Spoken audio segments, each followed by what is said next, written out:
And again, assalamu alaikum guys. Come nima ko don waxe rek internet bi I don't know something is wrong with my platform and I've been saying this. Man don ut kuma dimbali sa jappale ma ak setting it up. Comme nima len ko de waxe rek as a table pay ambassador download len sen table pay app bi muna send money Africa to your love and families. Jaru mo wax len ko. So len ubbi sen account bi. Referral code bi Ajis Corner as you call again block letters block the small letters one len ma so len ma nekkee di gis right now because the other live dama am put delete ko later because it was not working so let me know please let me know yeah thank you very much I was su duggee tamit anytime boo xam ne yéen a ngi koo gis moom kenn let me know because fu ma ko doon seetaane feneen fii dama am pour cut off internet bi pour mu connect ak bii nii because I was thinking maybe because dama nekk di hotspot another device moo tax nekkul di work but just keep in touch yéen mi dee seetaan okan yow mi dee seetaan bam jee please ñaan naa la anytime that there is a problem rek please guys yéen mi seetaan ni fu ma amee issue rek ñëwee ngeen koo gis tamit let me know if you see the two of us bilaay sama platform bi tay dafa paan feebar la am feebar joolaa yaa ko jabram awa sama platform bi joolaa yaa ko ñaan yàlla fan yi ñu téye ko Okay. joolaa yi la Yeah. ok awa ñu bañ a def lu yàgga rek because dafa nekk loo xam ne dañ ko startati because ama delete previous one bi just give us a little Oh, history of yes. like Okay. our full name background just a little bit of your profiling Yeah. Like I said, my name is Ndai Awambay. yeah Kanifing la dika, but bakaw Newtown la judo. Yeah. Jahale School, Gambia High, and I'm a student right now. Mangi MBI di janga. Yes, and I am also a mom. oh bless you I our have my little side hustle permit, doing business here and there. wax ñu Yeah. side hustle bi tamit su ko defee ñu xam parce que dama bëgg a pour gars yi xam ne jigéen ñi jàmbaar lañ Well, dama dee jaay comme perfumes, churai. I have my own brand for it. So I will okay share that with you later. yeah so Yeah. basically you don't only base it on music yaakaare ko si music you've got other things going on in your life Well, the thing is, I mean, do music, right? Why man, I just believe ne come in whatever you do, yeah xam nga, you need to have a plan yeah B. Don't wanna stick to then I think direct because nothing is permanent. yeah Xam nga, in case if one fails, at least dinga am si leneen looy janga, looy jàppa moo tax nit ñi di janga, di business, di def and all the things. And knowing how the music is, like, yeah, foog nga am loo ko mooy dégg boole. yeah I'm glad that Yeah. you're wise enough to know that you're especially as a woman because not few artists like interview fee you definitely have you I've got a side hustle or something but a little bit of them did say that but from a woman I think that if I'm not lying I think that you're the first woman that said that on this platform to be honest I was just a quick one yow lu la dugal si biir music dafa am ku la inspire wala sa family wala givel nga like how did you get yourself into music Yeah, I would say ne ñun géwél leen. But how I got myself into music, the inspiration, I know dama toog benn day rek, start di binda woy just like that, you know. But what really got me into rap music itself, um, I was inspired by a crew named Poetic X, Ayo Jack, yeah Bilal, I you know. know poetic So Ayo daal, yeah, moom ma inspire yàlla moom moo tax may rap tey like moo ma jàngal nu ma bindi nu ma tegoo si beat and all of that yeah so I'll say ne moom ma inspire and then my society yeah our lulu am na solo tara our why rap because you are the leading hip hop artist in the Gambia, female hip hop artist in the Gambia. That we just have to say. And I've just said this before nga ñëw si beneen life must start on ne I don't know any female hip hop rappers. If I'm not right, just tell me that you're not the only one. But if you call any female hip hop rapper or female rapper, my mind just clicks straight to our Bling. Why rap? um well like I said ayo moma inspire moma si dugal. But I got to understand ne xam nga fii ni ñu bari they have a misconception about rap because xam nga lu nekk am na positive side am na negative side, and most people use it to promote, let's say, drugs, to, let's say, minimize women ak yooyu noonu. But I got to understand the beauty of rap itself. Lu tax mu ñëw, it's about comme nit ñi mun a, let's say, wax lu leen naxari. Most people, they don't know how to like speak up for themselves. So rap dafa nekk a platform boo xam ne man suma maas yi, I can just see something that is going on in my society, and ma mun koo def si song that will last for just 3 minutes. And to me, that's the beauty of rap. Yeah. Yeah. Comme yow bi nga commencé rap soo seetloo man dama dee wax man laa wax de like dama dee toog ma ne waa dama bëgg a rap jigéen ñi Gambie ñu def lu jonge daal woy yu jonge def yu jonge comme ni nga doon wax cuuraay bi di rek xam nga di jaay cuuraay bi so man pour man jigéen buy woy daal man laa wax de man it my mental is jigéen buy woy daal dafa war a saf de so like what dama dee talk sometimes I watch Gambian female musicians, I'm like, why rap? Like in my head I'm like, Awa is beautiful, she's young, like mun na ko safal mu saf de. Well, exactly. I do. And how I started, from ego trip songs, see Lada and Def and all of that. Why tamit I think it went to a point where advocacy bi daf ma uppa doole daal. Yes, the advocacy bi, advocacy bi, I will have to thank Yasali Njai because Mama Musona invite si benn training on FGM with Think Young Women. So since Bunma invited to training boobu noonu dafa change my perspective of how I view, certain things. So mane suma boppa ne from now on, I will just use my music to talk about the things that people are facing. Wow, why ba tey safal part bi nga wax mbalaxal bi ni affaire yooyu noonu boobu dina am yeah. Walu leer la man daal door ba boobu jox ko boobu benn rek. Waaye maa ngi drop benn song de te Horondoñ la tudda, and that track, go listen to it, Aji. You will see the difference. Wow. Man de nga man na safre man suma noppa yi. Na neex rek. Man dama nooti man dama nooti, so man I like to hear naughty things. Yeah, more is coming, inshallah. More is coming.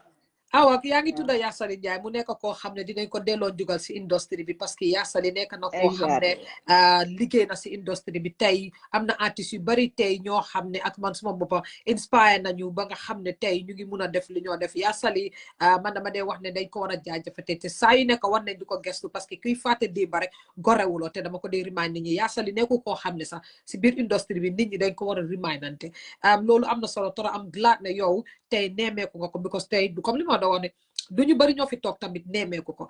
Awa dañ bëggoon a xam yow as a female rapper in the industry, do you think ne dang dee am respect boo deserve as a female rapper than the male rappers, because this time fi de male rapper yi bari nañ ñoo ba female rappers yi ndax yow dañ da dee jox the same respect boo xam ne mutual respect bi buñ jox góor ñi. To be honest, I would say ne I'm well.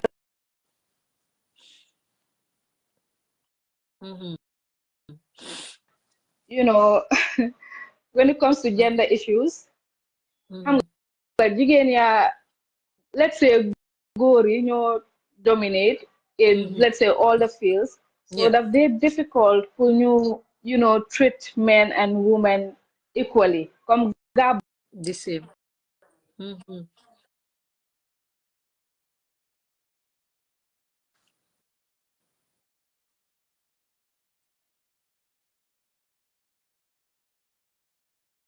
So foog naa dafa jël time pour ñu mun a, let's say, bridge that gap. Why? I believe that I am well respected. Yeah. Duma dee dem like shows you body. Actually, sometimes I even do pick the places I go to because I cannot be everywhere. Yeah, but I would say yes. I get that respect from them. Yeah. Of recent, duñ la dee gis nga dee perform in a lot of shows. I think the last even Dumalagis was somewhere that you guys were going away. You were called a group of artists and perform somewhere. I don't know if it's Birkama or up or somewhere. I don't know Alliance Franco. But knowing our Bling, we don't see you perform a lot like frequently all year round, every show you just love her. Do you think ne lolu our more decide ne do maneka di perform lu bari or our is not invited in those shows or because rapanga and you beral la si like tegela ben aside.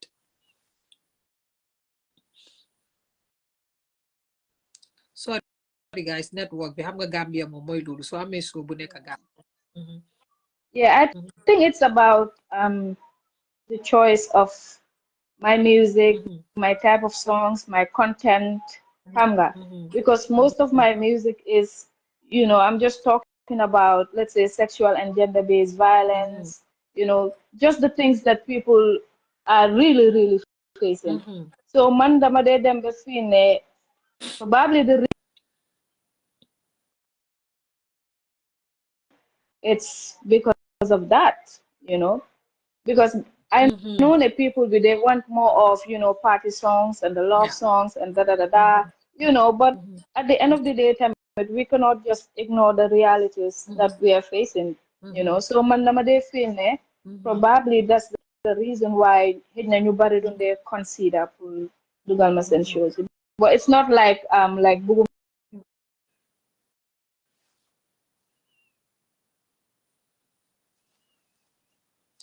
Sorry the guys ngeen baalal ñu reception bi la reception bi daf dee trip our reception bi baaxul su fekkee ne yéen a Yeah, ngi yeah, gis yeah. ñun ñaar tamit let me know ma xam ne show bi mi ngi ok awa loolu am na solo torop because xam nga ñun artiste yi buñ leen gisut rek dañ dee foog ne xëj na artiste bi moo fuuy ba beru te ñun loolu moom dañ leen ko dee gaaw a dee gaaral ne artiste bi moom bu mu commencé di populaire rek wala bu mu commencé nit ñi di ko xam rek buñ ko supporté daf dee dem ba beru ndax yow along that line bi nga xam ne loolu am na ba nga xam ne ñii party songs lañ bugga tax na any time of your career nga sit down and say you know what I want to change what I'm doing and do this so that I'll not blend in with other musicians, or you just stick to yourself and say, you know what, no matter what happens, people would get where I am coming from. Well, actually, I wouldn't say totally change, but from nekani, like I actually do have songs your hamne aji. It's not ne head na suma deme si advocacy programs rek la ko muna play.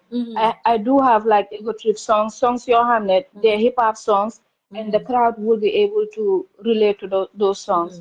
So Mandal, I just feel ne like we have a problem, Yeah. and the problem is dega comme ñun ñuy woy si industrie bi ñun ñu nekk jigéen like bariwut ba pare dama dee mën a gis tamit let's say dama dee mën a gis flyer yoo xam ne ay flyers yoo xam ne comme let's say male artistes yi ñooy am seen show and ñu dee nekk si whole flyer bi ñoom ñëpp góor leen doo fa dee gis benn naka female artist te loolu moo tax ma la doon wax ne it has to do with comme gender issues dafa am gap bu fa nekk because we live in a patriarchal society xam nga so gap boobu noonu foog ñu bridge ko ñoom tamit ñu acknowledge ñu xam ne like ñun tam we are here and we are doing great ñu ñoo boole si seen shows yi awa moo tax comme ni ma la wax rek man I always say this man dama dee yàkkamti ba am female artist yi pour ñu ñëw si show bi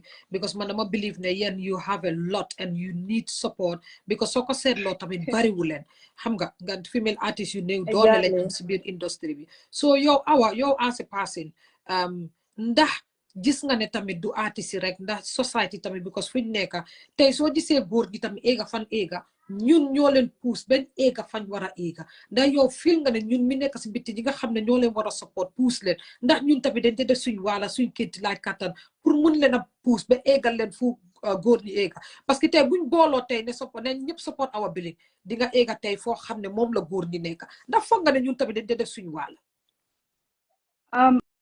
man I honestly think ne comme lii it's a societal thing because danga gis ne ñun as female artists lu nekk dafa am fu mu dee doore we have our challenges that we face because as jigéen fii nii so even waxee ne danga bugga dugga si music at first, especially when people don't understand what you're trying to Yeah. do, then try pull discourage la, maybe so what again as a new job coffee time, Yeah. maybe soon la ay nga dem sa nga ñu do Wala ñu ne la dama xam sëy nga moo gën so si yow. exactly so it's a societal thing aji. Yeah, te foog naa pour ñu solve issue bi I think ne we have to be more open minded tamit ñu man I just hope ne what I'm doing the music I'm doing I just hope ne I am inspiring um other girls to ñoo xam ne bëgg nañoo def music pour ñu dugga si because challenges yi soo ko xalaatee rek loolu Yeah. mun na la restrict te soo ko seetloo man I know a lot of female artists bu ma door Yeah. ñoo xam ne like they door for let's say nga gis leen tuuti rek and doo leen gisaat you know that's because xëj na dañoo xaadi wala ñu dem ba sëy seen jëkkër yi duñ allow ñu nekkaat wéykat ak yooyu noonu and I'm sure ne these are potential people ñoo xam ne lu konte time bi nii xam nga ñu ngi ñoo dégg si kaw you know I am really happy ne maa ngi gis some female artists yi ñu ngi try right now ñu ngi tukki di def seen things and I hope ne people are getting inspired along the line. Yeah, because our linga wahni Tanga Chama am na ko fi 2 weeks ago, and she said the same thing. Like when I started music, I was happy and I was doing good. I met a partner that started supporting me in the beginning. When we got married, he said no to music. So I think that that's a similar story. But Yeah, your colleague, keneen si biir industry muy jigéen am na ko te loolu noonu comme li ma doon wax rek moo bi muy commencé ñun dañ ñu dee depuis bu ñu nekkee xale la ñu dee groom for marriage. So da nga ne musicien exactly. laa bëgg a nekk sa ñu ne dama nga dem sëy moo nekk moo gën si yow wala nga génn sa nekk film musicien ñu laa bulli ne dama nga dem sëy moo gën si yow awa nu mu tudda Exactly. yow as a jigéen wax nañ ne si industrie bi boo fi commencé di wéy nga nekk jigéen lii dama ko dee laaj jigéen bu nekk bu fi ñëw wax nañ ne ay jigéen yu bari si industrie bi ida da nga soxla producer artist pour collabo ou artist pour mu puus la ou mu work with you ñu decide pour sexually harass la ou bugalaat abuse before ñoom ñu support la ndax yow as a jigéen si biir industry mus nga go through loo xam ne lii la even like a little bit sexual harassment or harassment just for someone's support. Have you been through something like that? Well, yes, I have. And when it happened, I had to post it on Facebook. So there was this producer.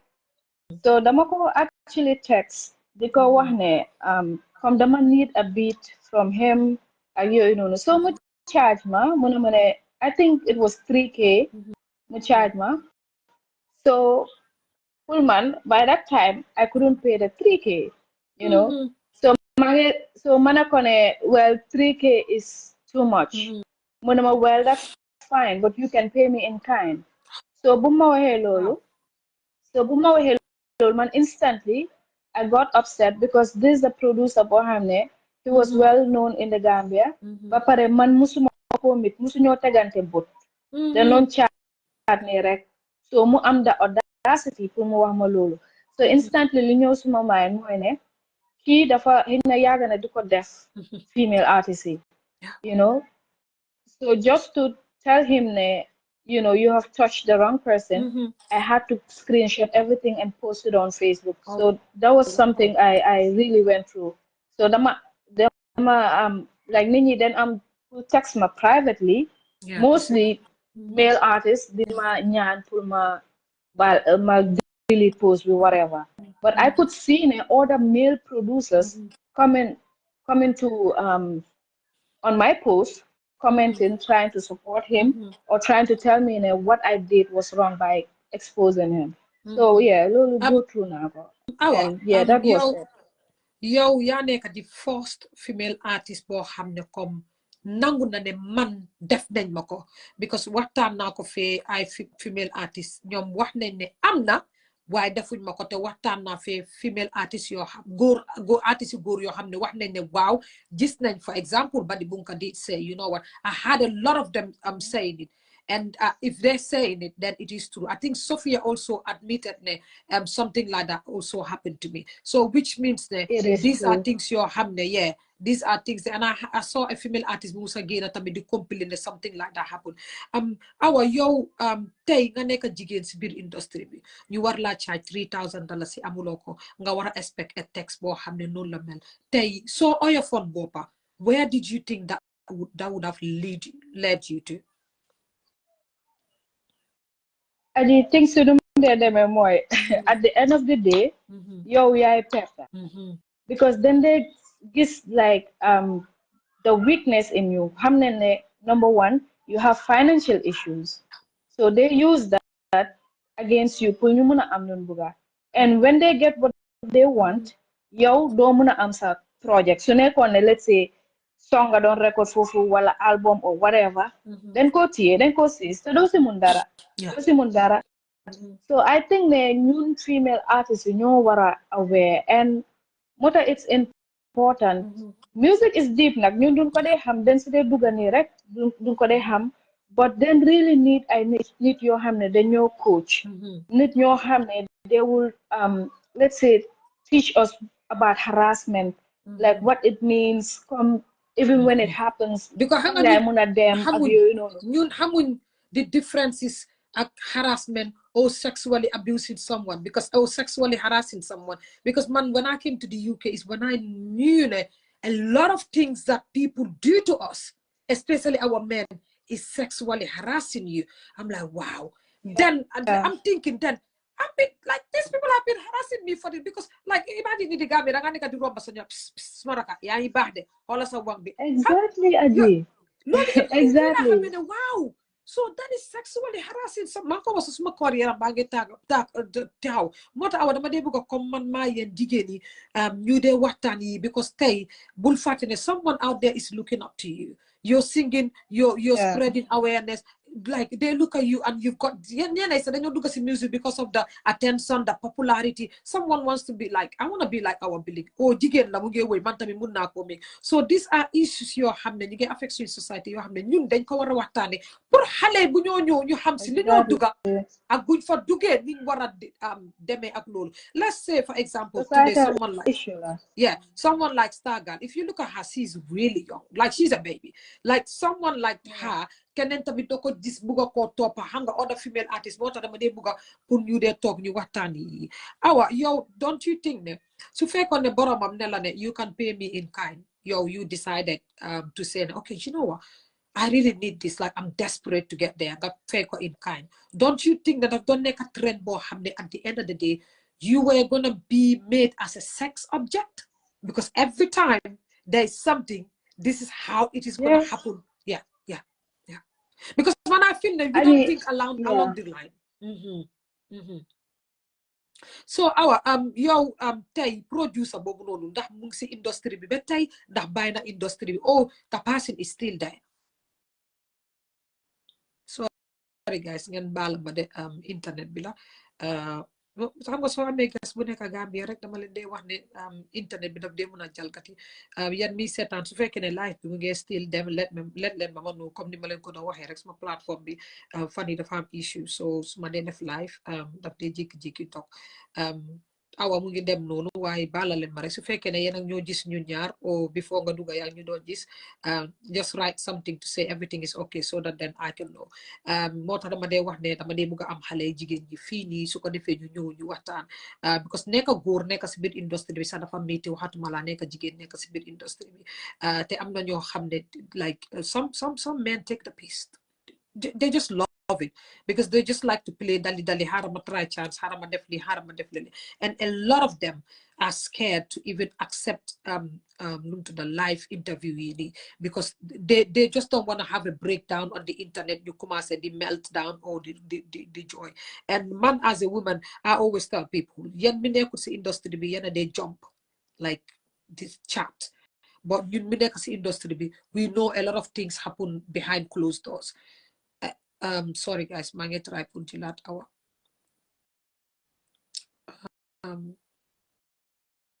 awa génnal totally nga dugga si waat su ko defee ma mun laa jël ma laa gis waaye munuma laa pick and I think that it is high time you learn most of the things that happens behind closed doors, because you see internet or social media people they sit and we just see the outside of it, but like I was said, it's dark and it's deeper than excuse me what people think.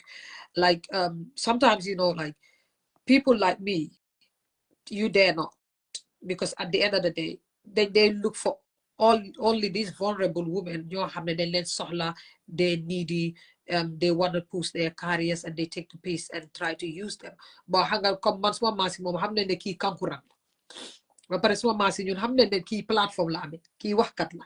So you dare not, because if you try it, you know ne aji kii dafa dof de.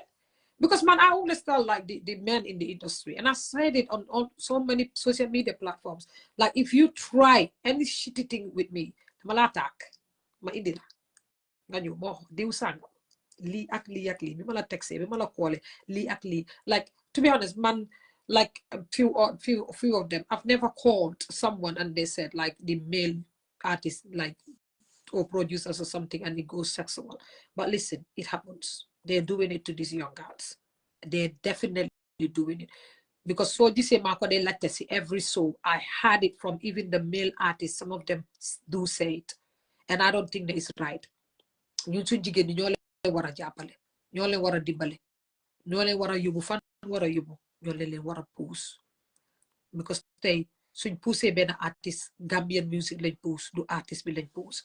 Awa ma jël awa rek, awa mu ngeen dugga si gars yi su fekkee nag maa gis man maa awa la ka seet comment leen ne yéen ak ñoo gis ñu ñaar internet bi la nag ngeen baala ñu because Gambia la nekka, so internet bi dina buddi am dog rek ngeen baala ñu rek maa ngi try de man ko maa ngi try de xam nga rek pour indi leen seen favorite artiste yi yéen a de wane artiste bi laa bugga. Wow, yeneen the artist bi laa bugga tey at least we've got a female artist who is ready to open up, excuse me, about the industry, because awa soo ko seetloo moom lii la dee liggéey. Awa xaaral ma indiwaat la soo seetloo awa moom lii la dee liggéey, moom lii la dee advocate for. So someone like her, I think opening up and talking about some of the things that happens in the industry would encourage every other female artist. What I was saying, Moy, someone like you who advocates for things like this, gender equalities or activists, you fight for women's rights, having to open up like this, did not encourage every other female artist, something like this happened to them, but they reluctant pour wax ko because feel nañ ne su ma ko waxee dañoo wax ne munta possible ne kii rek la fi dal. But if I could remember, Sophia did say that it happened to her. But again, because dama bugga pour ñu dee toog ñuy waxtaan ñu wax the darker side of the industry. Awa loolu am na solo torop awa comme li ma doon wax ne tey yow fooguloo ne yow loolu noonu bu doon happen nga di ko def dafa lead, and the person could even say ne awa Bling su la texee wax ko lii because soo ko laajtee lii dina la ko jox, because dama bëgg pour jigéen ñi ñu xam how to go about it and naka nga amee fayda ba nga xam ne góor ñi duñ la ñàkkal fayda. Hi. Oh, thank you, Selecta. So, Aji, the thing is, first off, you know, danga lose respect. Danga lose the credibility as a woman.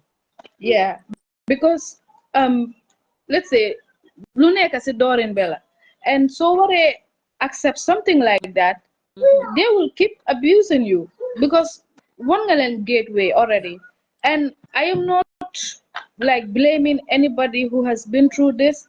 Yene dafa fekk ne comme duñ understand sax ñoom si lan la nekk di duga, and maybe hit na keneen ki moko ëppa influence moko ëppa mun na ko dimbale kooku use advantage boobu noonu. So yeah, I think it's important that new female artists, new neen tamit ñu you know, ñu come together, ñu waxtaan. Because by right, so a female artist when you go through something like this, warna am fu mo muna dem fo xamne dinañ ko jox, let's say, a proper advice ak yoy nonu yep. Because dafa neexut tamit nga nekk di liggéey yaa ngi bind sa songs, yaa ngi dem studio, yaa ngi rehearse, and at some point do muna jot sa production. Xëy na dañoo see sa production sa channel see everything xam nga te da nekk si society boo xam ne soo gisee lu tax comme dundee ñemeñ a wax, it's because we get stigmatized. and sun moromi jigéen ñi sax dañu ko dee def. say You this know, man every as a time. female artist, Yeah. man as a female artist, mun naa jóg ma ne ah lii ak lii ak lii moo ma dal. They empower Xam each nga, other. but yeah, everybody will start blaming me, xam nga, di ma victimize. So loolu noonu gis nañ fi cases yu bari Gambia yoo xam ne jigéen ñi dañ dee gën a wax. Wow. Waaye suñ backlash bu dee am from the society loolu dafa tax beneen jigéen bu taxaw si corner bi koo xam ne moom tam mu ngi dundal loo xam ne moo gën a métti dafa rus du mun a génn du ñeme sax. You know, and I'm sure that there are what's happening, you Yeah. know. Yeah. I think, I mean, producers are doing Yeah. great. I'm the artist, Johanna, they're doing really good. But Tamit, we need to have these conversations, Yes. especially new beginning. Yeah, we need awa to. hanga loolu laa doon man moo tax dama dee sawar yéen jigéen ñi ngeen dee ñëw ñu dee waxtaan su ko defee xam nga jigéen tu jigéen xëy na di nga comfortable to talk to me and say you know what let me be comfortable and chat with Aji because nekku ne tamit fu nekk nga dee comfortable and like you said some of them tamit jigéen ñi dañ dee scared because I am telling you like a lot of them have gone through this moo tax every jigéen bu ñëw si platform bi dama la dee laaj the same question because I need people to know that some of you are going through shitty things behind closed doors just because danga bëgg a nekk musician awa yow looy foog looy war a wax si tey góor boo xam ne mu si industrie bi o góor bu ñu nekk di seetaan naan ok su amutee xaalis lu tax mu war a nekk musician o mu war a bëgg a dem nekk studio o war a bëgg a nekk musician te amul xaalis. I could remember someone once told me, because dama don't complain ne ko xam nga you know maa ngi am financial issues because léegi pour nga record dafa share for you to have that video quality sound you need the quality video dafa share you know and, yeah and I could remember having that conversation with someone munuma waaye yow jigéen nga di yow loolu warut a nekk sa issue nga so daf ma wax loolu and man maa ngi xalaat so moom si boppam mu ne ma man su ma nekkoon jigéen moom lii yëpp dafay yomba si man and I'm like okay like what do we really need to do do we have to sell ourselves or what xam nga so I think I mean yëpp si sun mentality bi la you know man daal lu ma ñaax xale yu jigéen ñi lu ma leen a ñaax mooy su nekkee ne yaa ngi comme da nga bëgg a def music and right now yaa ngi school lu ma la advice mooy jàngal surtout su nekkee yaa ngi senior secondary school jàngal ba nga jeexal sa schooling bi then you can concentrate on the music waaye when it comes to education moom comme bu ko mu sa bàyyi because music bi who knows dañ ko nekk di def because xam nga si suñ xool yi la nekk ku nekk ak loo bëgga ñu bari nag duñ understand because dañoo wane comme jigéen yow mun ngaa def lii mun ngaa def nii waaye music but who feels it knows it man noonu laa leen ñaax ba pare ñu try because nit danga war a seet comme lu la advance nooy bilee sa boppa right now even on YouTube Aji like you can Google let's say what harassment means, what this means, what that means. All serious conversations with people. You have even some of the artists sabulan here. You know, you can have honest conversations with them. You have the guide. Man man si music be still, but dama de wax ne man suma bopa I need a coach. Xam nga because benn hell naka leen ko de waxee benn hell doyut xaw ma benn hell du hell something like that. Xam nga funny enough ki dee bind a question say he knows ne a lot of you get harassed in the industry more than every female because sama de wax everyone ne so bi su dee ñëw man duma dee bind a question see but the person that writes these questions xam na ne industry bi dey harass women so that's why every woman that comes daf dee nekk question boo xam ne dafa nekk constantly si question yi jigéen buy ñëw pour ñu mun a waxtaan ak yéen ñu mun a diisoo ak yéen awa tey am na loo xam ne tey maybe yow activiste nga yow human rights activiste nga yow nga nekk koo xam ne jigéen nga yaa ngi faytaan bi di jigéen yi yow lan moo tax tey nga jël that gender role tu ne hey man joxuñu ñu dama fi ne ñun jigéen ñi joxuñu suñ gëdda dama bëgg a taxawal jigéen ñi because man awa am your Facebook friend for the longest and every time I look at what you post on Facebook I look at you and I said, I'm proud of this lady, because that is man tamit loolu they advocate for, like women's empowerment.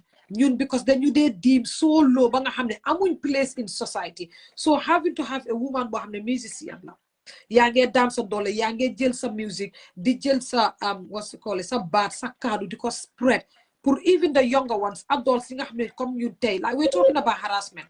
So many of us are harassed. Ñoo harassed right now. Why xamuñ the meaning of harassment and xamuñ, because dam dee foog ne li littlest thing boo xam ne sa kooku nekk di la ne suma raka dama la bugg nga bañ koo faale sax mu nekk di ko def sax is harassing you. But any of us, how many of us knows that? I peace bu bañ naa faale nga di ko toppa sax is harassment. How many of us knows that? Nga romba sa wan bi nit ñoo dóor ko, góor dóor ko is sexually harassing you too. How many of us knows that? Xam nga koota ma sa di laal suma ween bi is sexually harassing me. But these are things yoo xam ne we have to break it down, waxtaan xale yi bu ko defee ñu mun a xam ne lii ak lii bu ma ko nit defee jaaduwut. Jigéen sax mun na la koo def waaye jaaduwut fekk warul la koo def. Awa yow mi nga xam ne jigéen nga tey, lan moo tax nga design rek ne man dama war a taxawal jigéen ñi? Inequalities yi comme si suñ kër yi la dee dooree. xëy na by then du dee teel a xam, but you know growing up yaa ngi gis so many things yoo xam ne xam nga ne comme warut a demee noonu. You can find it in the households, aji si place liggéeykaay yi, xam nga everywhere besun parliament bi sax fu nekk nga ko dee gis, xam nga. So man daal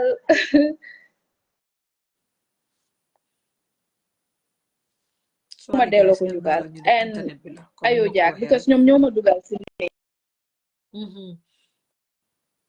important. Having trainings are really important. Man so gisee lu tax may tudda yaasali is because moom ma involved si a training. So since training boobu noonu lu ma fa jàngee def ma inspire. It was a training on FGM, xam nga. So training boobu lu ma fa jàngee dafa ibi suma boti in another, like dafa mel ni daf ma yóbbu in a different world. So foofu laa dooree man tamit di involve suma boppa si lu bari. Te trust me, I've worked with several NGOs aji. Waaye man tooguma ma xaar pour gars ñu invite ma de. Gis nga dama dee gis, let's say a flyer on Facebook about a training. Si saa si ma jël seen number ma call ne I wanna be part of the training. That's what I used to do. Su ma tasee gars network am seen number, but tooguma benn place ak ma xaar. You know, lu nekk dafa am ay stages. So man they take the initiative. Yes. So growing up daal dang dee gis even ñun sax dañu dee def yu bari yoo xam ne comme dañu dee neex aji yeneen da ngaa wish ne nga amoon doole sax mun a xam nga waaye ma tukkee laa xam ne yu bari was not normal. No. And fii nii fii de normalize lu bare comme noo ko waxee rek a lot of harassment is going on. Why? The thing is, they don't xam ne ñu ngi leen a harass. It's not like we're trying to make things deep wala ñu ngi graawlu ak yooyu noonu. Waaye tamit moo tax education is really important. Te su ma waxee education minute ne comme sun lu ñoo jàngal si school bi rek de. But we need comme let's say susun school si aji. Man jàng naa school ba jeexal ma la fenal jàng naa school ba jeexal waaye kenn musul ma faa jàngal what harassment means. Musuta am. So I think den war a incorporate yii nii si schools si léegi di leen jàngal on let's say menstrual hygiene, what sexual and gender-based violence means. And I think ne some organizations here in the Gambia ñu ngi def very well when it comes to that. When it comes to the advocacy. Yeah. But dama dee wone tamit bu ñu faate ñun artistes yi tamit ñu ñoo boole seen training. Loolu am na solo trop because comme ni nga ko waxee rek ñun time boobu na sax dañ daan am FLE in school. But yooyu yëpp amatut. Because now I don't hear anyone di wax ne FLE du gën a samati njaay xam nga ñun suñu maasi time boobu dañ yaakamti FLE jot. Exactly. Ba foofu lañ dee xam ne ñu war a xam. Loolu am na solo trop. yo num to the yo as a female artist, do you feel that I'm got any competitors in the field of linga def? Like, do you have any competitors in the Gambian music industry? Well, Aji, right now, I don't know, man. Man, I'm just doing my thing.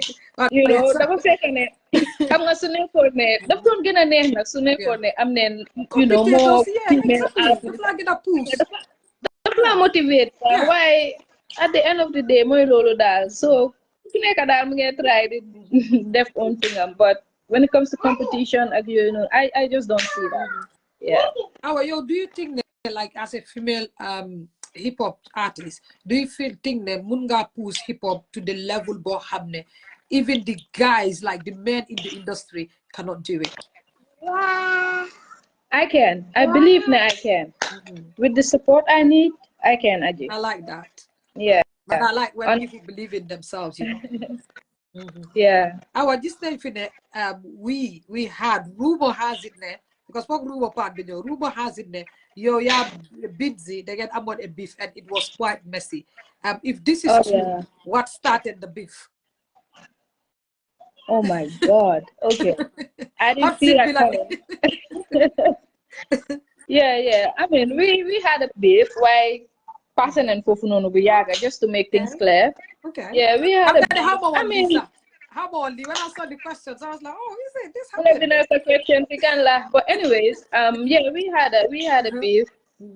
Yeah, but xam nga rek as a female, as a hip hop artist, so duggee si hip hop rek Yeah. yow xam nga lu ndee njëkk a dugal sax bopp bi mooy bifante bi pour game bi neex and all of that foog nga nekk di bifante so I think ne we were influenced to get to that stage Level. ba nga xam ne bifante nekk suñ diggante yeah and you're right it was messy and I just use this opportunity to say this. I did like 2 beef tracks for her, and honestly, right now, suma toge duma de buga deglu songs to you, because the made one come suma hamon luma ham right now. Right now. I would The older you wouldn't have done yeah. that.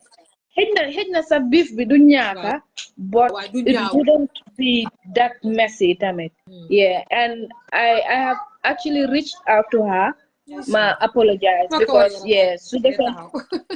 Yeah, I mean it's crazy. We are women. We have to, support each other and all of that. Why some women erase no. I would honestly, yeah.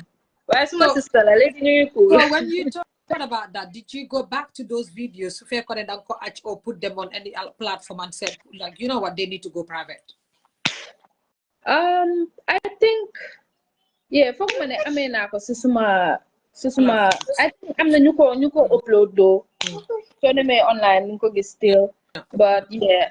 Pullman, I don't even listen to those songs anymore. I don't really want to listen to it. Yeah, So, yeah. how I did just you hope feel? that bad na my part. Do you write your songs yourself? Yeah, David Sarelixi. Yes, I do. So, I do. those moments, yeah, how did you feel like when you were writing those lyrics and you like, yes, like, how did you feel those moments?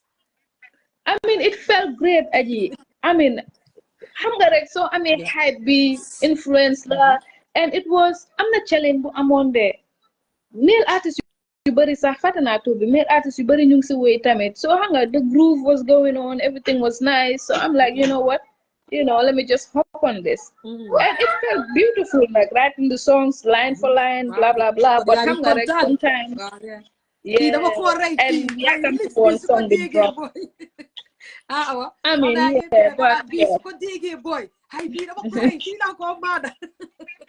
I mean yeah gis so anyway lu nekk tolluwaay la ñu ne tollu si def ko dépassé ko bàyyi ko soo si delloowaatee nag danga ko yaakaar so passing and stage I always say this, like, if I, like, my 20s, if I know what I know in my 30s, there are a lot of things you have in my 20s.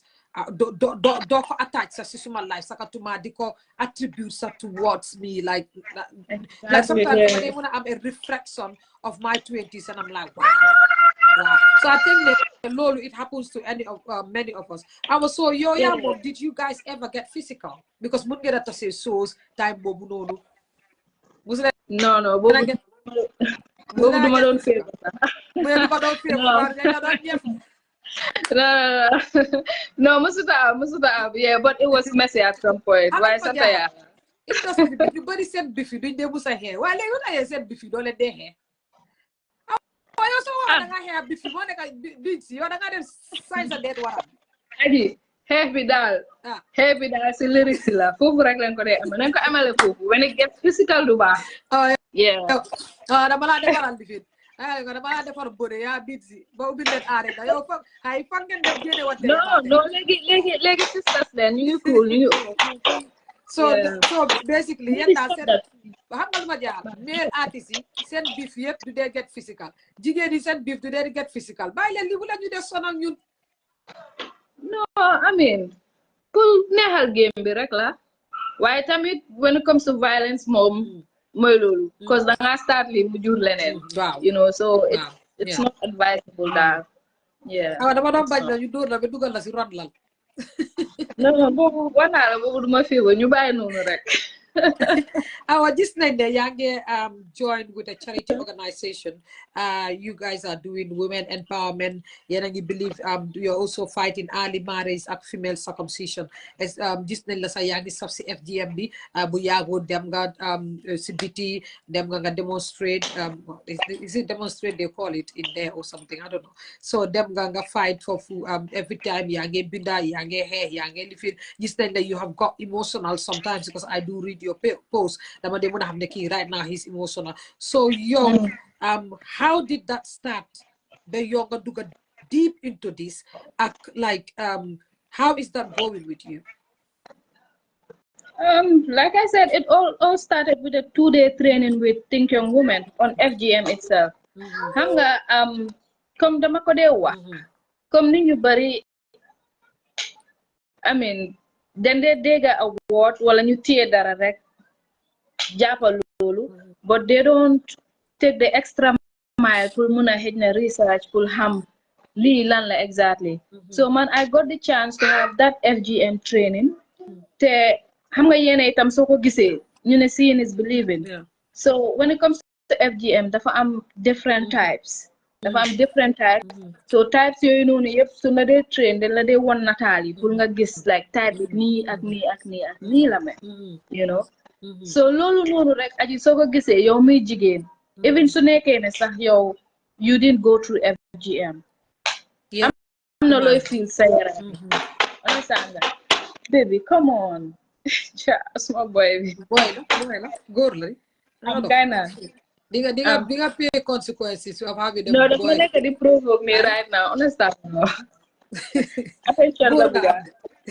man damay ne suma first doom na nekk jigéen parce que man lii dama ko antal mënuma ko mbaadu mënuma yeah léegi dama nga toog fële dégg nga léegi ma pare yeah so you know I was saying ba pare tamit so dégloo testimonies of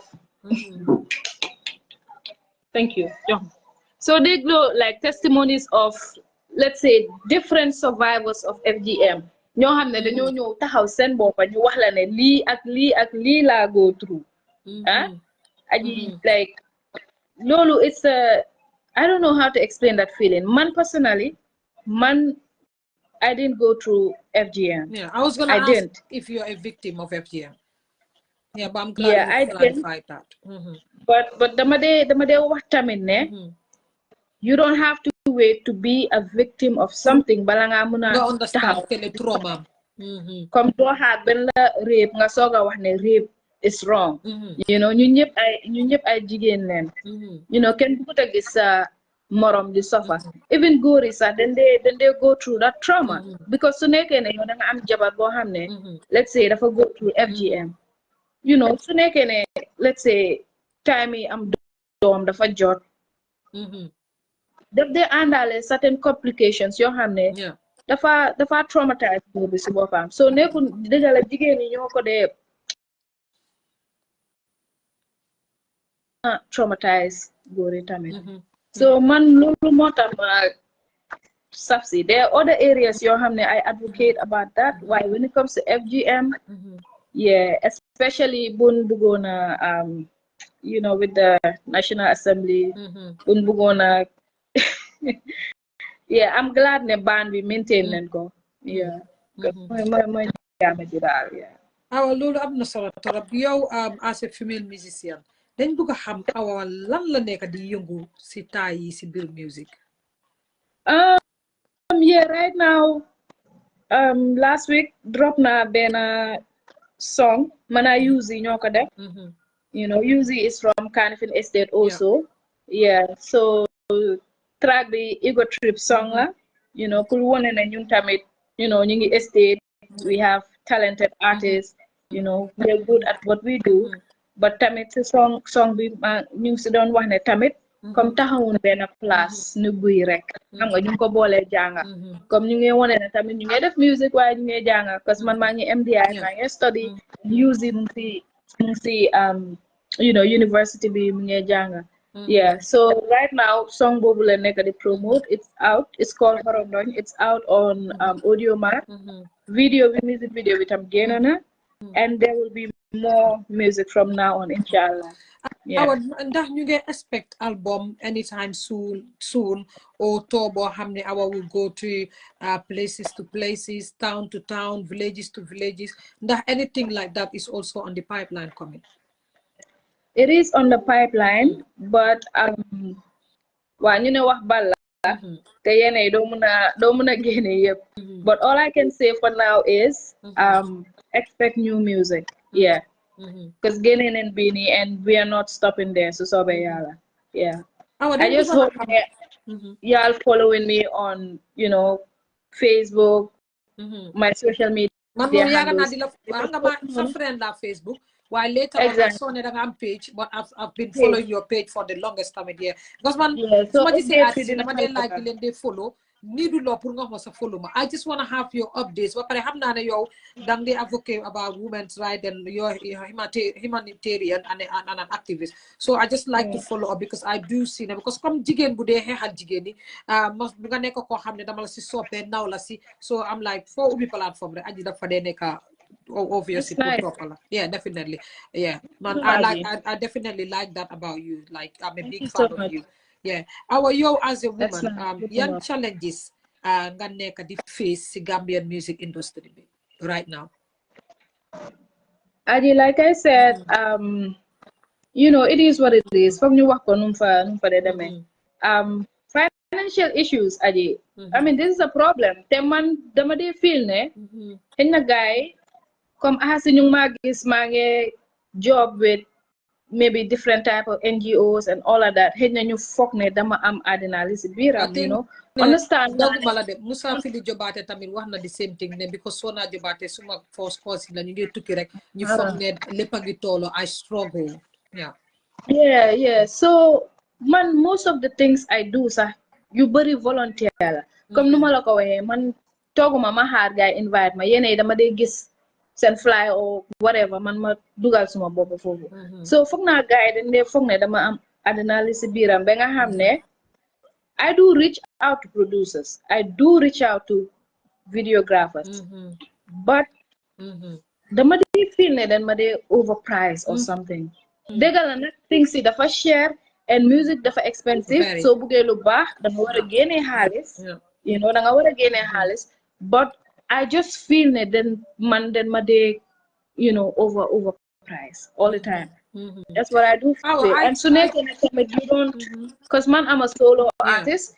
It's not like I am signed under any label or, you know, recently I'm support from people, you know, and I really appreciate that. Ñoo xam ne sax ñoom seen bopp xëy na ñu ngi struggle, but still they wanna, xam nga nit su gisee you know, the love and passion in what you do. There are certain people ñoo xam ne dañ la dee push ñu jàppale la.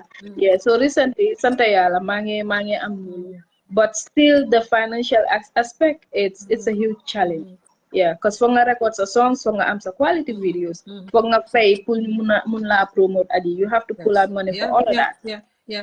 Oh man, that is what I don't understand, because come yow li nga foog ne sax because yow artist boo xam ne sax dañ foog ne sax loolu mu ngi tolloo ñu la jox, and I'm managing an artist. At some point I had to tell him, you know what, we have to change so many things. we have to change a videographer, we have to change this, we have to change that, because it's really expensive. And so I said, Lord, music is not given enough for you to sustain career.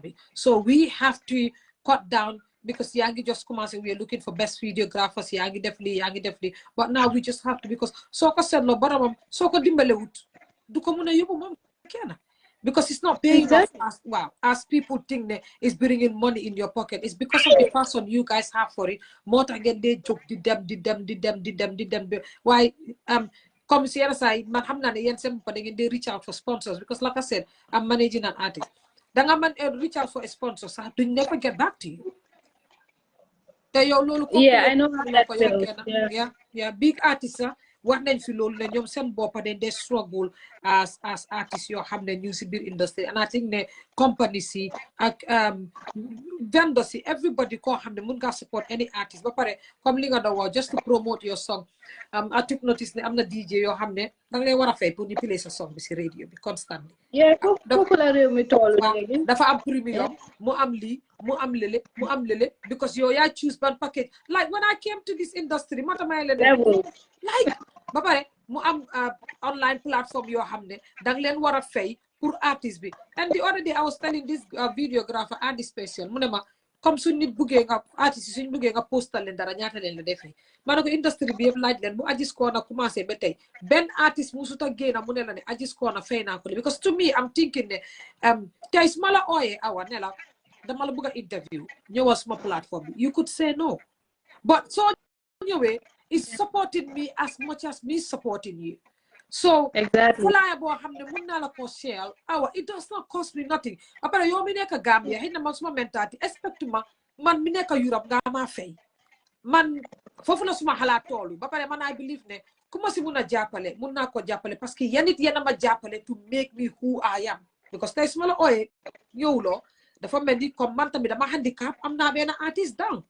But xëy na ñoom xëy na yéen doo leen de dem live seen lifini or something maybe, but at the end of the day yéen tamit ñoom tamit dañ ko war a gisee ne tey soo posté our Bling people that loves our gis nañ ne ñu ngi post our constantly dañoo follow platform boobu noonu. That's the reality. Yeah. Wow. So waaye xam nga man ma dee wax ne ñeene ñun de jiital luñ am ba nga xam ne mënuñoo jàppalante te ñun noonu la. I don't know, but we all think differently. How are you at this moment in your career? Doing a great job. I'll give that to you. You're doing a great job. Well, to be honest, and people like you. I had one artist say it. I'm not a gam music platform, so anyways, but the mother gam music, be legi, nyipa made one day, yeah, gam music. I'm like, yeah, nangu na, but the man be an artist, when be a time, dafa event tam buy ñëw mu contact benn platform and this platform wrote gam music, so gaay ne ko mu fay leen xaalis pour jënd credit because dañ bëgg a jënd caméra dañ bëgg a jënd. I'm like, oh okay, but I don't blame them. Maybe ñoom dañoo use seen credit or something, but man I believe ne like we can all build each other ba nga xam ne dem na place boo xam ne sax taxaw nga ak yooyu. Like it's the mentality ñun Gambia léegi kenn du dee def dara for free. Awa dañ bëggoon a xam ndax yow sa at this point of your career do you have a manager, do you have a management, because then they laajte lii tamit artist yi pour ñu xam ne having a management team is really important. Yeah, it's really important, but to be honest, for now I do have a team. Yeah, I do have a team that I'm working with recently, but you know back then it was a different story. Comme da nga mëna am manager sax, but comme sa manager bi lum la wara defaral sax, you know. Ya ko defal sa bopa. Exactly, you know, but that. You know, yeah, alhamdulillah, now I think I have a proper team. Yeah, I have seen that, and I had a conversation with my artist the other day, and he said to me, no, this was just yesterday afternoon, and he said to me, I don't find a manager you bari tami hamuñ role as a manager, or they don't know what they're doing. You know, tour be regular, but he's like sometimes when they just artists they def and I'm asking myself, how is that management not taking notice of the li happen? And I'm like, yeah, you're right, because people like me, I'm not gonna lie, I know nothing about managing an artist, but I was approached by an artist to say manage me, and I said I don't know how to manage an artist. Whenever I will guide you, so I accepted to be guided to the Nila, because man later on in the game, ma took notice ne managing an artist is not something that lower them toxic class jangako. It's just common sense. I was like, oh wow. So yeah, and I think are you considering in future anytime Mohammed have management or you just wanna work as a single artist, defsa bir corner no.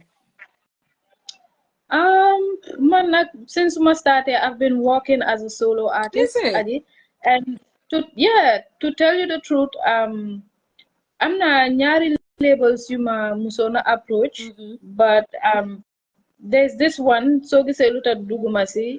I didn't feel comfortable at the first meeting that let's say I didn't feel comfortable, and so this luta comme musuma nangu kenn sax mu management naka mu sign ma. That's because ragal la de neka because I don't want anybody to actually take advantage of me xam nga, and most of the time tamit comme nu ma ko tour bi rek la but nun la war a defaral sa dun la ko dee defaral, you know. So man, I've been working as a solo artist for the longest time, yeah. But you know, I would love to explore and you know work with people. Wow, yep, ñu teg ko si yoon, you know, on papers and everything else, yeah. Our li nga wax bu yàggul ni am na solo torop about yow having to have someone that you featured on a new song. Rumor has it ne Awa is now running a label. Is this true? No, I'm not running a label. Loolu lañ fi wax de ñu ne Awa da nga commencé di run a label so dañ bëgg a xam moo tax because boo laajtee label bi boo waxee label bi rek boobu mooy next question. I'm like okay, that's just blending, so let me just ask her that question.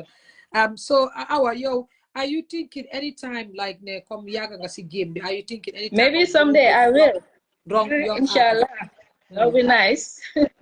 well, maybe tamit gars yi jàmmale la gisal rek ñu ne xaaral ñu laaj Exactly. I mean. So Awa, yo, basically lan la ñoo expect from you. Like what are we expecting from our Jay Bay duga si na xam nga Jay Awa suma daf ma dee support waaye fan yi foog naa suma plateforme bi moo tax suma views si daf dee dem low because suma plateforme bi suma videos si plateforme bi dafa am issues videos si du dee mun a génna so Jay fan yi la ndeysaan mu ne ma duma dee gis sa soosi bi laay Jay Mbay moom su bettee daf dee support Gam Music te ndeysaan Awa daf ma dee message WhatsApp ne ma indil jigéen ñi mu ne ma supportal jigéen ñi moom every time mu fàttali ma loolu wax digga ne yàlla amul benn problème every time mooma dee wax ma indi leen de mooma dee aji indil jigéen ñi. That's great. I mean moom moo ñu fi jiitu so moom understand na last year sax she gave me a list of many female artists and nema like a lot of them and nema indil kii and to be honest even female artists yoo xam ne sax nekkuñ woon si industry bi I almost forgot about them. She gave me a list of them and said I think you need to bring them tamit they've got a story to tell and people will listen. Yeah definitely yeah our lan lañ nekk di expect from our lan. Well, right now, you asked the question about the label, so Hitna, I'm like trying to set up something. I already have. Yeah, so it's an NGO called Music for Change. Okay. So you know, yeah, just get familiar with the name. Yeah, so it's just all about advocacy through music. You know, train because the gumne artists like we need trainings. Train artists hang up. I've seen so many influential artists in the Gambia. They have the voice, they have the crowd, they have everything. So I feel they can be a powerful tool to raise awareness on specific on things affecting us, you know. Maybe they don't even need to do a whole song. NFGM and you know things will start happening. That's the power they have, you know. So our aim is just to train people, go to community dialogues and all of that. So let's just watch out for that. And like I said, more music is coming. Listen, there's more. Topal and Masisuma social media handles see and you will get the update. Definitely. Yeah.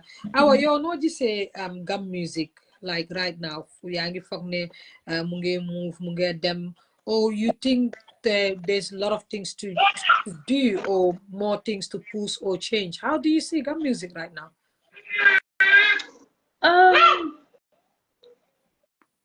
So yeah, so man, I feel I mean it's progressing, I would say.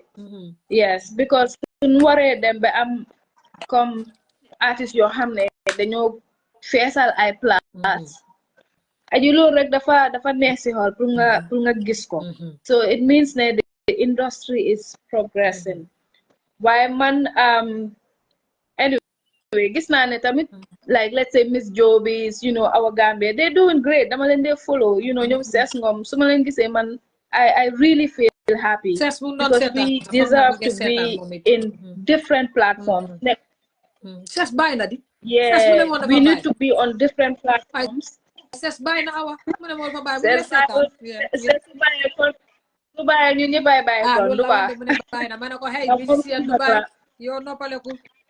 no, boobu duñu féewoo.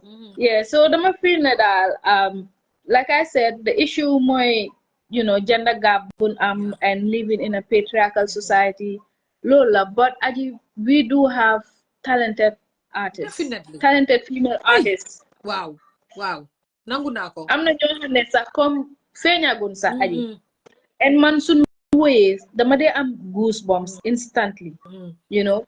So sun brothers yi nañoo try ñoom tamit comme sun amee shows ñuy try ñu isi female artists yi xam nga ñu isi leen. Xam nga awa gisul sooyam bi last year me versus me bi amutoon jigéen si flyer bi so ma nekk koo xam ne xam nga man rek dama bëgg a xeexi jigéen ma took notice flyer bi yëpp benn jigéen nekku fa ma dem si manager xoola dama dem ba si manager bi foot to foot ma ne ko awa mu ne ma ne ko dama bëgg a xam lan moo tax flyer bi amu jigéen. Actually man doon seetaan seen interview bi. It was an oversight. Because man dama dee wax awa moo tax man sama understand dama mun a jël parce que man dama dee wax fa war a waxee dama ko man aw ma ne awa dama war a wax lii sa gannaaw wala something if I have an issue boo xam ne ma gis sa flyer boo xam ne li ma xam ne Gambian artist I'll pick your call and say awa you know like I'm transparent like that but every time I'm in trouble dama laa call awa naka am nga ne maa ngi fa gis naa sa flyer de but I don't get why a male artist is not there because I literally don't get it but when I said it, they didn't even take notice, like, click good on there, right? It didn't ring a bell. But then that's the problem. Wow, that's a huge problem. It rang a bell, and she was like, oh, wow, we didn't even take notice of this. And I was like, perfect. Yeah. Imagine that Mansuma artist was standing next to me when I was fighting this. Because, like I'm like, it's not, it's not about my artist. It's about gum music.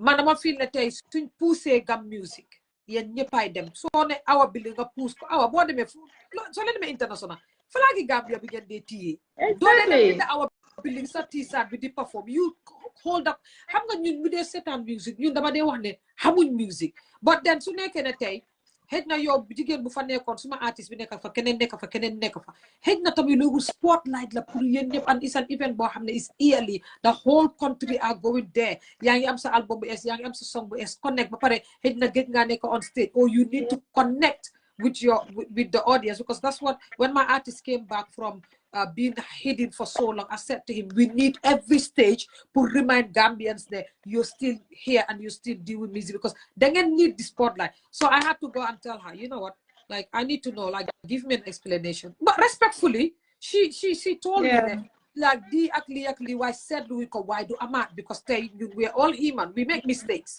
But at the end of I mean, I think we can do better. Yes. We can do better because it's not like come you know. Yeah, maybe oversight. I don't know. Focus side too much and all that. But we're here and we are doing great. You get that something, you know, and we need to be motivated. Man, to be honest, man, do my them show you, but like I said. You know, but so you have a platform and let's say invite to Loma see man tamit hanga sunu la bole wut tamit do de they invite as a female artist nga dem pour wara perform let's say ñu jox la sa performance time aji waaye so agé si show bi si bopama everything that they change dang day gis ne yow bala nga sax xam nga dang day gis disparities yooyu nonu te du dee neex aji. I had Tanga 2 weeks ago. It's a problem. 2 weeks ago, as a female artist am na show boo xam ne dafa makeup bu dem salon defar boppam and everything mu dem ba si show bi perform bu dina du perform mu ne with all that effort like bi mu def si boppam she ended up not showing up on stage. And that's crazy, Aji. Because xam nga yéen jigéen ñi tamit da ngeen utee góor ñi yéen foog nga dem defar sa kawar bi foog nga makeup foog nga jënd boobu because as an artist, especially a female artist, da nga war a brand sa boppa doo bëgg a dem nga taxaw just like an ordinary person performing. Yes. Awa yow tey soo amee loo xam ne danga ko war a mun a change biir Gam Music like the whole industry what would you have changed? foofu la jamono ji toolu doo mun a xam nga you an artist for a reason so foog nga brand sa boppa ak yooyu noonu so dafa neexut na nga war a def loolu noonu yëpp and at the end of the day you know xëj na nga perform sa ndox sa dun la ba pare I've seen where artists them perform show because daf dee métti ak yéen where you just wanna showcase your career nga dem perform show dem passal sa boppa jógee foofu lekkal sa boppa sorry guys ngeen baal ma de internet bi la comme li ma leen dee wax rek awa mu ngi Gambia suñ nekkee Gambia foog ñu am patient ak artiste bi nga xam ne mu ngi Gambia because internet bi daf dee mun a trip comme li ma doon wax rek suma plateforme bi dafa xala am an issue so su fekkee ne yaa ngi ñoo gis ñu ñaar please let me know ne show bi is going on because nu mu tudda suma beneen gadget bu ma connect on suma Facebook bi moom it nu mu tudda internet bi is not working right now baala leen ma jéema lifin awa indiwaat ko awa su nekkee yaa ngi foofu noonu man la bugg a indiwaat si show bi sorry I think it's the internet léegi tey ñu wrap up sax guys ma wax leen ne thank you for your patience Aji's Corner tay dafa am problème plateforme bi moo am problème a lot of people have said to me ne su ma nekkee live duñ dee xam ne maa ngi live maa ngi try pour fix ko because tey sax maa ngi doon laaj nit how to fix it démb tamit am na ku ma contact di ko laaj how to fix it ma ne ko ne duubu Trend Gambia xam nga duu moom suma càmmiñ la Trend Gambia tey maa ngi ko doon jéem a explainal maybe he will have an idea am na ku ma call démb si guddi tamit di ko jéem a wax ne suma plateforme bi mu jàppale ma because du moom ndeysaan moom daf ma yeb rek waaw moom suma vidéo si daf ma dee laaj ndax nu mu tudda aji day defuloo vidéo de gis suma vidéo nangam I can see you ma'am thank you because dama bëgg a xam rek may leen awa tuuti rek mu dugga léegi te ñu rapport comme li ma dee wax rek lii moo tax maa dee bëgg a dee am female artist yi si show bi fii nii because su ma fi amee gaay is more of waxtaan comme jigéen tu jigéen ñu waxtaan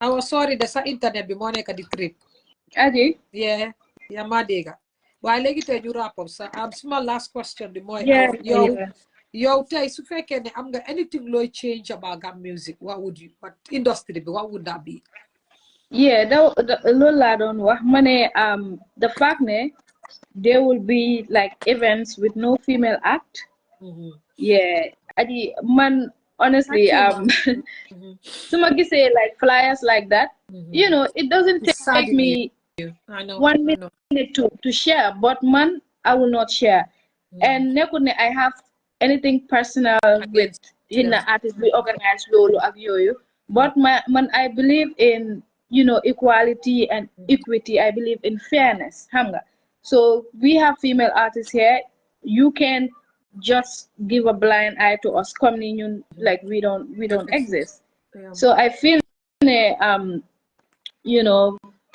so numa wara change definitely I will make sure I wish I could do this every event. Come, let's say tomorrow I'm sure more percentage we have to represent. Degala nak like female artists bari won why at least a number of female artists yo xamne they represent dinañ fa nekk.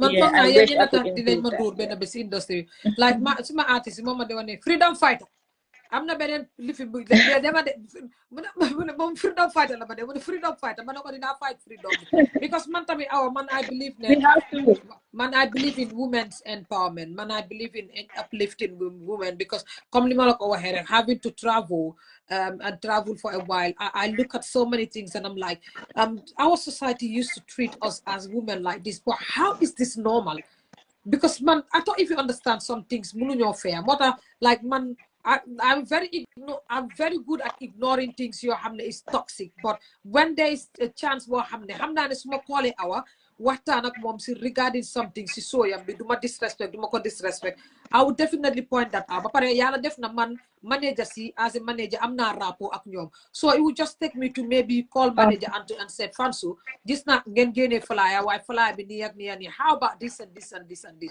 So yàlla def na tamit ñoom tam su ma leen callee o wax leen they put it into consideration for next time, because man I just feel that ñun ñëpp am nañ a place in the industry, and definitely we all do. Awa tey yow soo amoon tey looy wax askan bi like an inspirational message.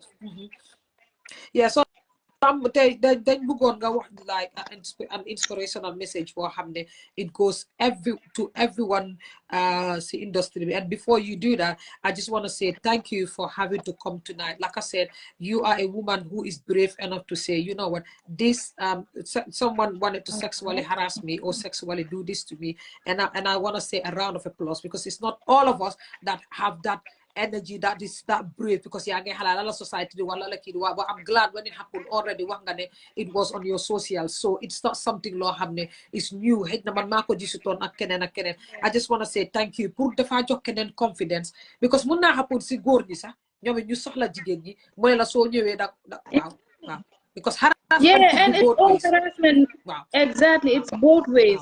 So gisee lu tax nag comme ñuy wax comme jigéeni it's because ne si jigéen la day gën a góor yee gën a yeah so nga amoon looy sànni kaddu si soo bi balaa muy jeex.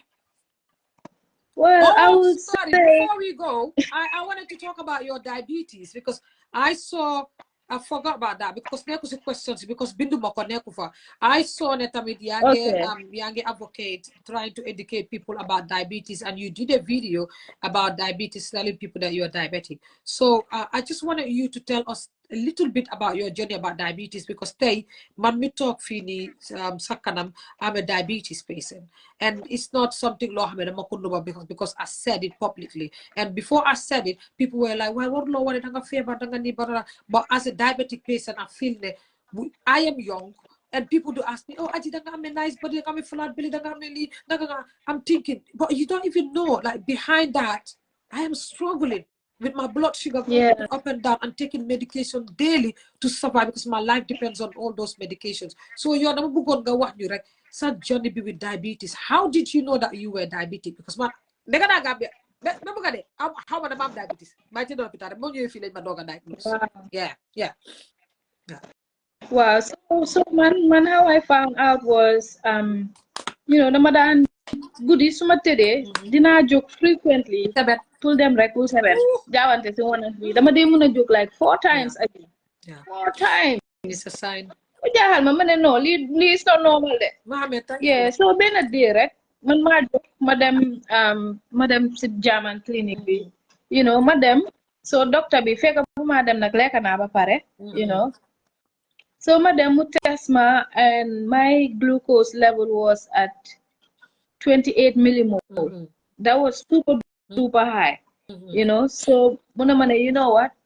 Munama, I think you're diabetic. Munama, why you will see electable lega. So bumademe, it was 22, and I don't know, like I felt scared, you know, cause lo hamne expect to logo. You know, mota damade try pu ñaax nit ñi do not ignore any signs, because man dama daan mëna tok ma feel suma tankay ngi meeti, but duma daan xam lan la, you know, ba tok suma baat bi man tok na suma toenail bi, like suma toenail bi mu génna. I didn't know, because I was diabetic, and I didn't know mota suma toenail bi génna mu génna. Oh wow. Yeah. Mota li lo xamne la awa ñun dañ ko wadi waxtane, because man suma bopa I took notice ne all of a sudden you lost weight, nga def nga ris. Yeah, exactly. And it does that. It will eat you up. Yeah, and honestly, like comme nun ko de waxe rek lu la beta mun la, and man tamit you know, my own understanding nga nit lo xamul rek xamuloo ko, because man fii dama dee gis ne so way fi diabetes sun comme maam yi ñeer yi ñoo ko dee am. So man I'm like, man, yeah, man, I'm just in my 30s. Like, what's going on? You know, why? Ma am nañu ko dee judduwaale ak yooyu noonu yëpp. So it got me to a point boo xam ne I was depressed. Like, aji, foog naa good 2 weeks dama dee tëju rek. Duma mun a dama dee ragal a lekka because doctor bi daf ma wax straight. Bàyyi mburu bàyyi maalo bàyyi lii ma confused ba pare in Gambia fii doo dee am option su bari sax. So lekka bi ay cere ay xam nga. So it's hard and tamit lu ma doon gën a stress mooy the fact ne you'll have to be on the medication because I was taking metformin like 1,500 milligrams per day. Léegi sa wàññi nañ ko léegi twice a day suba ak guddi. But having to trick yourself tamit nga gis sa glucose level bi and all that it's stressful. I think having to use your machine all the time. It's stressful. Waaye tamit because yan foofu noonu dafa gën a stressful because man when I was told that I'm a diabetic at some point in my life I knew like it was coming because my is genetic because my mom was diabetic but my sisters my siblings some of them I'm Nenkosi family but when they broke the news to me I was like okay but like in here they will offer to take you for a therapy or counseling. Because when I was told, said to me, I know it's a news that you don't want to hear, but then what's it called again? We've got counseling, we've got counseling therapy. If you want to go and talk about it, but I was like, nah, it's okay because then I was prepared for it. I saw it coming, but genetic like it's running within the family. Why come to go ahead? Man, how my word? Dama them test maleka. There's some blood sugar for egg man. Diagnosed with my diabetes straight, then you are pre-diabetic. Then the man you said. So we set at a buma lekute, you never bull lekating at them deaf. You said that it's still high. You never okay. Then come monitor for the next 3 months. Next 3 months it will be still high. For the next 6 months, 6 months it will get high. Munumako watch it and they had to put me on the tablet. Never you are diabetic. Wow, munumako TV. But I'm new to that, and I think that it is important you there what come young people like man Mayo. People wouldn't know because like so I had diabetes and on a key diabetes need because man I was not wearing glasses.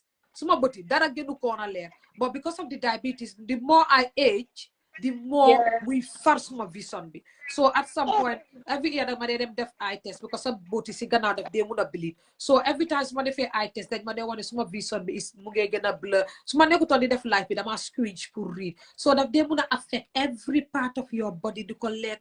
I tell people there was a time where I'm small gum. Wow, small gum be so full, small blood sugar be so egg, my gum will bleed. Like I think that these are awareness you have the common as young people. That's number one, and I just couldn't understand. But it happened once, and with the eyes and all of that, it affects everywhere. There's science, manko duna, it's not easy. Why it's important for you, man buma defé video bi nak, ñepp duñ mëna understand loy def, So obviously dina am nit ñoo xamné nan ma waru def. But it's not like a death sentence, Tamit, and you have to tell people. Santa Yala, I have a partnership with Innovarax Global Health. So we need to go to communities who offer free screening. Definitely been a benefit estate fee last week. MDI Fufulai Jange, Mansi Students Union B, and I am the Gender and Health Minister. So them then you screen students, lecturers, staff. We screened like 133 people a day, and I think that was an amazing number. So we need tribal technician and community just talk to them. Just in case you want to know, like with the metformin and with the diabetes, the they just mood swings. Because the medication with the diabetes it gives you a bloody flat mood swing. Like I'm not the morning person because every bloody morning I was my egg I am the moodiest person. Like somebody say man not on WhatsApp it's the morning and someone just pisses me off in the morning because mornings are not in small mood swing hour muna contact legi man is many do man hour like but I'm like oh my god why this man like after diabetes it happens to me. Wow, man, 2022 they diagnosed me with asthma, called diabetes. But asthma I was not ready for. When they diagnosed me with asthma, I got depressed that affected my mental health, because then I have to walk everywhere with an inhaler. So the fact that Hold I'm on. them food an inhaler, that messed up my whole life. I had wow. That I didn't cope with. But comme ni ma ko doon waxee rek, it is good ne nit yi xam ne ok mun ngaa gis aji bu jékki-jékki la par risque nga fone leneen la diabetes daf la dee yëy waaw daf laa yëy ba pare comme li ma laa wax I would just encourage you to use your platforms and advocate nga gën a educate people more about diabetes, because like I said there's a lot of things yoo xam ne mun na la koo def loo xam ne yow doo ko xam as a person. Tey ñu delluwaat rek what message do you have to send to everyone out there? Well, I mean, small me that man nama he wants to play. So ba tudu Ibrahima Cherno awa dan ko do tude Ibrahima ñoo sey si Mbadu awa dama tabate ma ñoo sey si no dama de follow gis na lolu. Yeah, so the message I have for everybody in general is, you know, we are bold, we are beautiful, you know. Silun tek sun xel yi comme whatever we want to achieve dinañ ko mën a achieve xam nga, especially as young people buñ toog rek, let's not be parasites nga toog rek di xaar nit mu defaral la all the time. You know, you can just do something for yourself. Jogal nga ut si looy jàppa dellu school, you know, it's never too late. Build yourself up, you know, and tamit ñuy bàyyi wante xel as nit, because ñun then for you know trial rek nga xam ne comme loo xam ne sa morom su la ko defee be considerate do be considerate daal seetal daal looy def sa moromi nit, because we are powerful. am na yu bëri am na yu bëri yu ñu dee daal den dee foog ne xëj na mooy loolu waaye dafa fekk ne xëj na on somebody else am na nit so nañu bàyyi wante xel daal di xam ne we are powerful. People are going through stuff. We have mental health issues, we have emotional issues, so nañu consider that Europe nag awa gis nga man like just living alone affects my mental health. Just the fact that living alone rek daf ma dee mun a affect. So moo tax dama dee comme ni nga we have to be considerate. We have to think about some of these things yoo xam ne moom la ñoo def each other, especially on social media. Man, I really don't get it. We should, because people are going through a lot of stuff. am na ñoo xam ne su nekkee suma maas yi la nga xam ne comme doo dee wax xam nga daf laa gën a affect rek, so nañuy bàyyi woon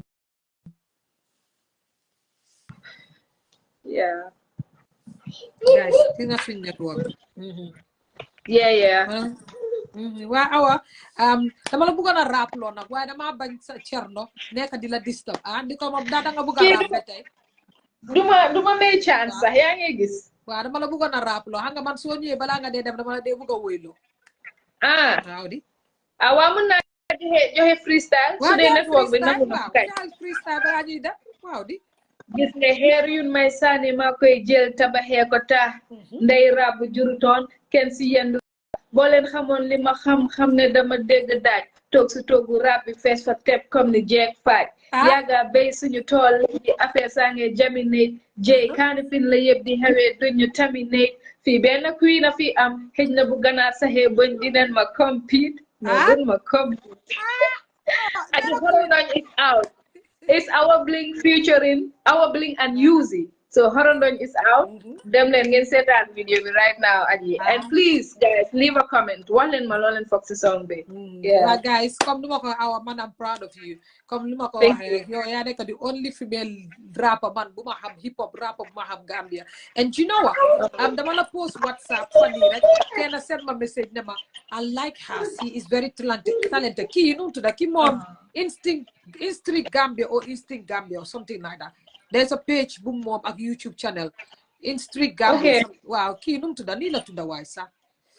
I forgot the guy's name. Munema, I'm a big fan of our Gambia, our Bling. Munema, she is good at what she does. I was like, oh, thank you. Yeah. Fatina Halibu. I mean, we need all the support we can get, Adi. Yeah, definitely. We need to be motivated, Hamga.